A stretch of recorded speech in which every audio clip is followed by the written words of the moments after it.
Ego LV1 review. So it's a pretty mind-blowing marker once you shoot it. Everybody says it. There's been some controversy over this, but now it's non-existent. Anybody that shoots this says, "Wow, oh my God, it's unbelievable," because it shoots smoother than a Go3, shoots better than a DM13. Anything that people have shot, it's oh my God, it's so much better. So I'm just gonna go over some cool features that I'm gonna compare to the Ego 11, and the only reason I'm comparing to the Ego 11 is because that's the most recent besides this version of Ego, and I'm not gonna compare it to an Ego 7 or Ego 9 or anything like that. I'm gonna compare it to the most recent Ego that isn't the Ego LV1 to see the changes that I've done over it, because there's changes in here that the Ego 7 didn't have, so it'll be pointless to compare an Ego 7 to this. So now they'll put this out the way.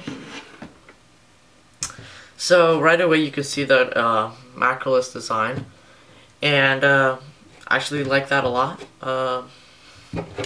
I wasn't a person to mention that the macro line gets in my way, but it's a cool step forward. Shaft 4 barrel, so nothing impressive there. It's just, I mean, I like shaft 4 barrels. I think they're one of the best barrels on the market, and that's why they've been used on markers since the Go2. There's the air pipe design. I'll go over that later. Same pops ASA, just now it goes through the grip and through the trigger frame. Same feed neck system, and now everything else is redesigned. Obviously everything is redesigned besides those, because it's a bigger marker, newer marker, so it's new milling, new eye cover plates, you know, the rest. Grips are also redesigned, so now your hand sits closer to the top of the gun, which makes it you have more control over the gun, which I actually like a lot. Same trigger, that's basically, and that's the last of the same things. This is an air pipe design, that's a telescopic type. Let's see, just basically screw it, and then it comes together, and then you just basically lift. I'm trying to show the camera. Let me actually zoom in. Okay, I guess that's zoomed in, and just basically take it out. And it's a telescopic, whatever design. And there's an O-ring for sealing. And the air goes through here, and into the regulator.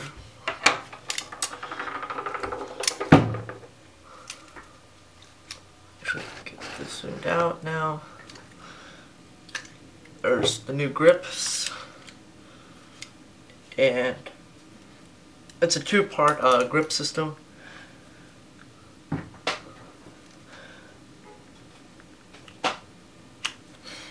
They're not easy to take apart, which is actually good, so they won't slide off like the die grips, like the die rig grips. You can sometimes it will slide off, and you have to readjust it. These stay in place pretty well. So here's the new reg. It's quite ugly, but that's no problem since the reg grips cover it. So it's not the most beautiful reg compared to this one. So it doesn't have cool millings in it or anything else. It's just a standard reg body that's pretty much unmilled, and that's being covered in these grips. These grips, I actually like them a lot. They're definitely a redesign over anything, and I definitely like this since I don't have to buy like an Exalt grip to put on my regulator. Here we can see that there's an internal LPR, and to basically get it out you have to squeeze it, and the tuning fork comes out. So make sure, let me zoom in here. Hopefully you'll see this, and then press this. Oh yeah, you have to also rotate this pivot cup, and then you just basically squeeze it. I want to see if I can do it right now. Probably not.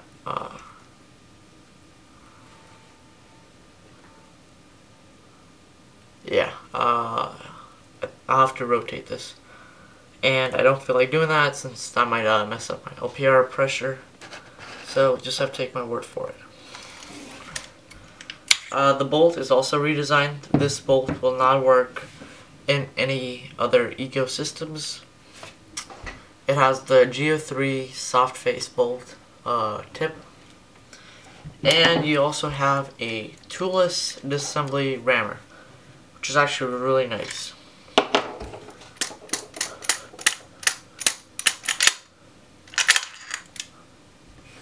And here's the RAM, which also will not work in any other Ego series. Same type of screen, same features, nothing done with the electronics. E-portal compatible, everything that you're used to. This gun, it seemed a lot heavier than the Ego 11 to my feel, and that's fine because just like a DM, you have a little bit more weight, a little bit less kick, and while playing in a tournament, I did not feel that the weight slowed me down or did anything that I couldn't do with the Geo 3 or Ego 11.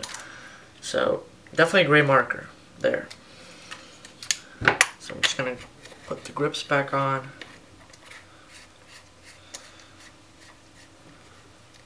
What I did notice is that you actually have to take off this two parts. Let's see, that was the case. Just to put this other grip on. I'm pretty sure you can force it to slide on or off with the with these parts on, but it just seems a lot more convenient to take them off. Okay, I have to actually flip this. There we go. Let's screw this on.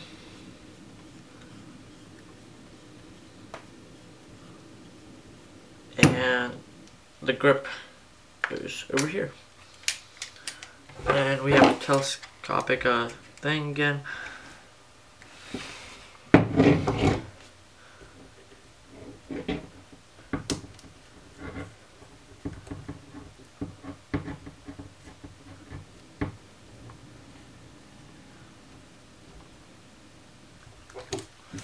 And the bolt goes in here. So if we compare the bodies to the Ego 11, take off the barrel just in case, just so you can compare the bodies, not anything else. And we're gonna lay it from back to back. Okay, see, that's about right. You can actually see that the Ego LV1 is a lot longer. So with the backs right here on the same place, the rammer, it sticks out a little bit, just a little bit, and the ASA for the LV1 is closer to the body. Now with the grip frame or the trigger frame, it's a little bit bigger and thicker.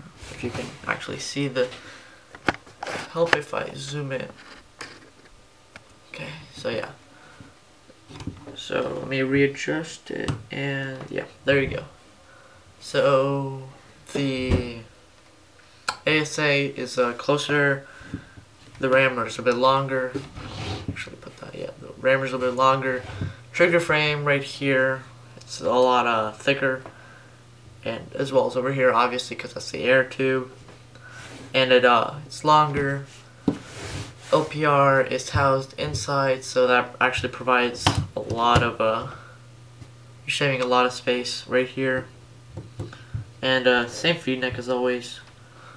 And if you compare the two guns side by side, this one is a lot beefier. And I'll be honest, this feels a lot sturdier if you just grip it.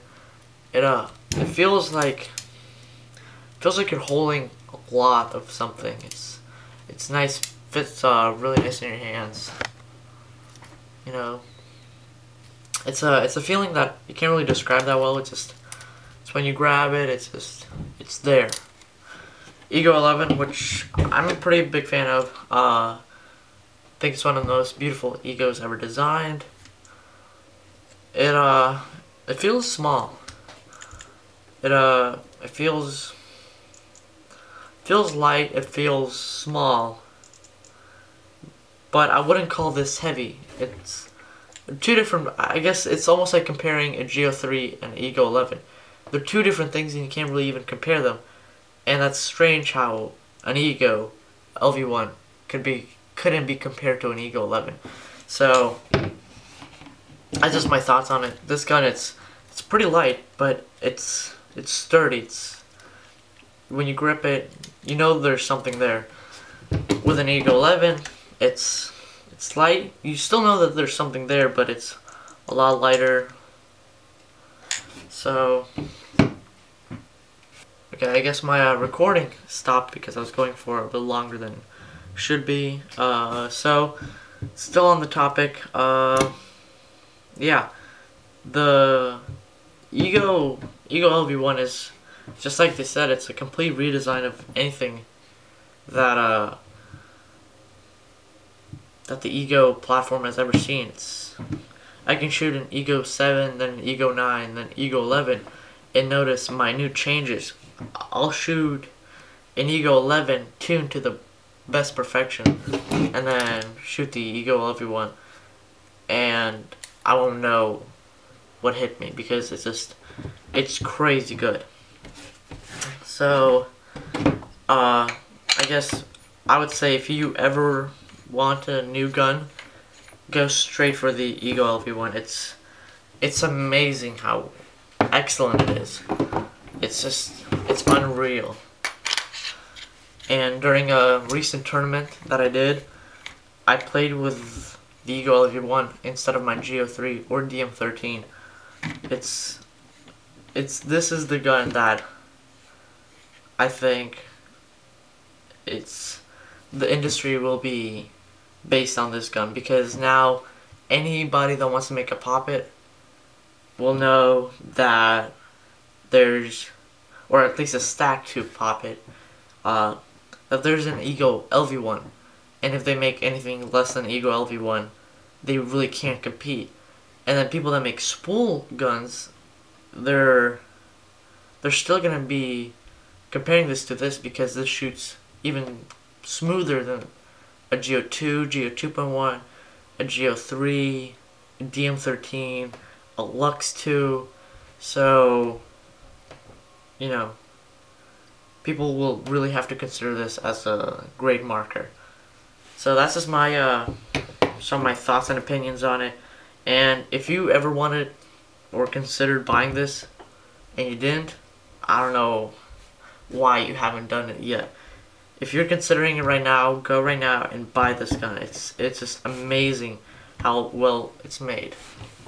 And all those people that were like, oh, this grips are ugly or this, if you really think that they actually really didn't like it so much, why is there the GSL and Geo 3.1 coming out with the exact same grips and this air pipe?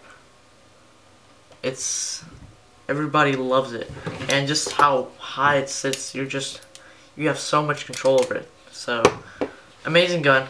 10 out of 10. I've never owned a gun quite like it or anything like it, which is astounding. So, thank you for watching. If you're ever considered getting this gun, go ahead and get it now.